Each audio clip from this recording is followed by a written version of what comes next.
Коми входит в список немногих регионов, где работа по увековечиванию жертв политических репрессий ведется на блестящем уровне, заявил сегодня на совещании Фонда покаяния и общественной редколлегии мартиролога руководитель администрации главы региона Михаил Порядин. За 20 лет организации издано 12 томов, опубликованы данные на 140 тысяч раскулаченных крестьян, политзаключенных. Это одна из самых больших региональных баз данных страны. Кроме того, опубликованы сотни статей, документов, фотографий, воспоминаний. Можно сказать, что создан уникальный корпус источников по летописи политических историй. Общественная редколлегия, включающая представителей государственной власти, республиканских министерств и ведомств, ученых, общественности, все эти годы не просто контролировала работу по изданию мартиролога, но и принимала деятельное участие в обсуждении новых проектов, методической подготовки новых томов. Это естественно, поскольку издание мартиролога покаяния – дело государственное. Реализуется в рамках республиканских мероприятий по увековечению жертв памяти политических репрессий. Финансируется из республиканского бюджета.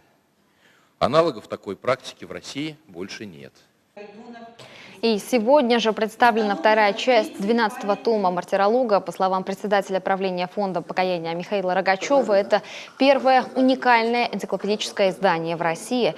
В него включено более 1200 статей, посвященных истории лагерей и политзаключенных. Здесь есть полные справки обо всех лагерях, а их было более 20 на территории Коми. Информация о крупнейших производствах.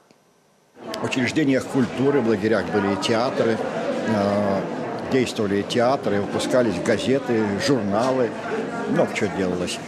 И, конечно, большая часть – это биограммы, то есть биографические справки о политзаключенных, ну, чем-то известных писателях, поэтах, там, инженерах, священниках, священномучениках, только потому что священников там была тьма тьмущая. В планах издать электронное собрание всех томов на дисках. Как отметил Михаил Рогачев, с первыми 2 томами придется потрудиться, потому как за 20 лет электронные базы уже устарели и материалы придется переделывать. А в ближайшем будущем на диске можно увидеть энциклопедический справочник «ГУЛАГ в Коми автономной области Коми СССР».